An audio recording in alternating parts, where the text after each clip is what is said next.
Okay, so in the previous video, we created this mesh object, and we did that with the curves, and we've now converted that into a mesh, and it's important to convert that into a mesh if you're going to use the IV generator.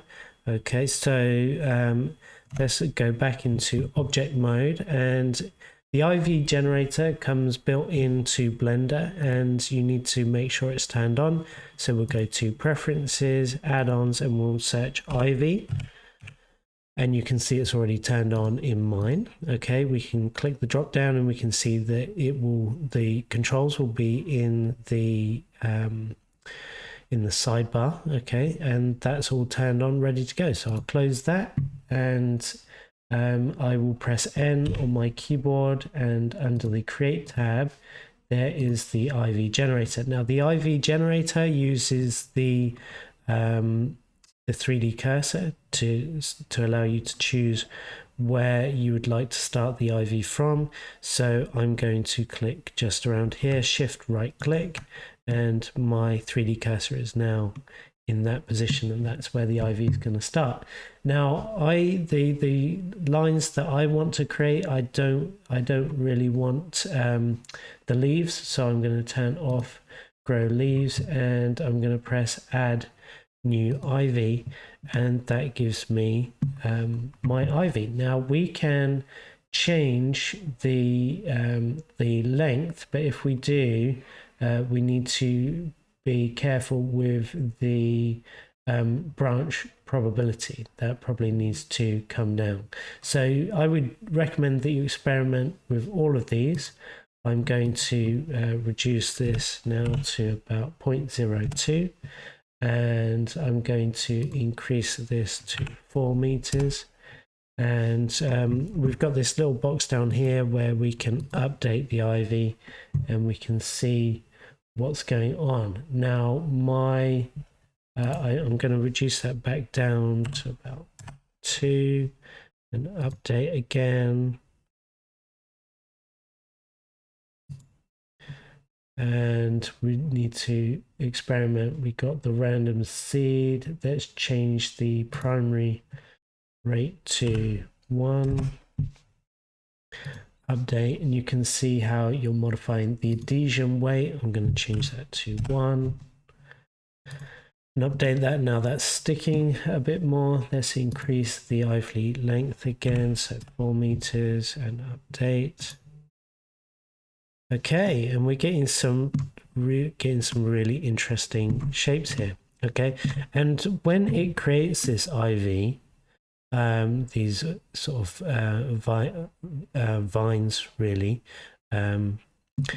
these are all curves. Okay, and we can work with those curves, and you can see that the IV curve is just here in my scene collection. So I'm going to select that. I might turn off my my mesh shape, turn off both of those, and let's have a look at what we've got here. Very interesting shape. Now something I've also added is another add-on under Preferences and Add-ons.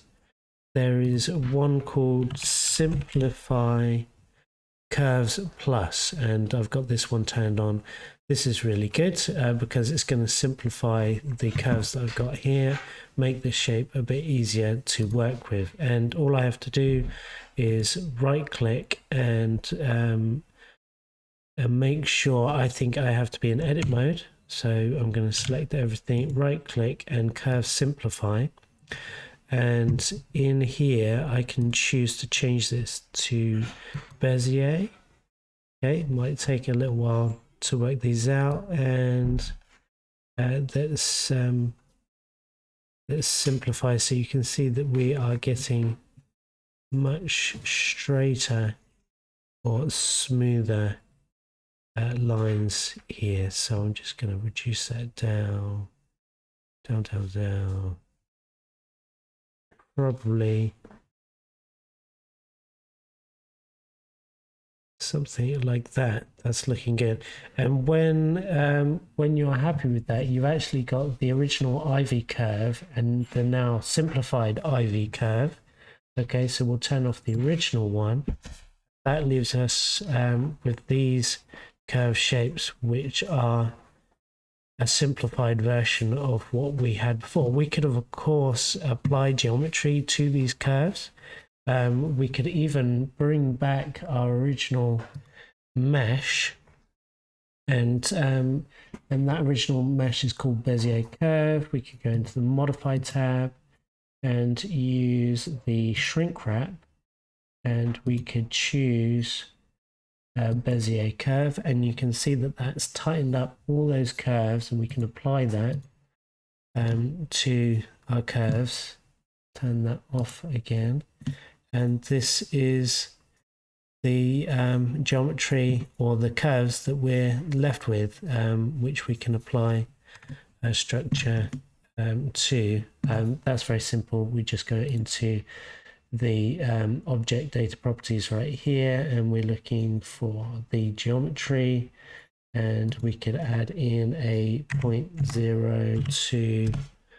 That's quite thick, so we'll do 0.002, and we've got geometry applied to all of those curved lines, which is brilliant. So have a go with the IV generator, the shrink wrap modifier, and the simplify curves plus add-on.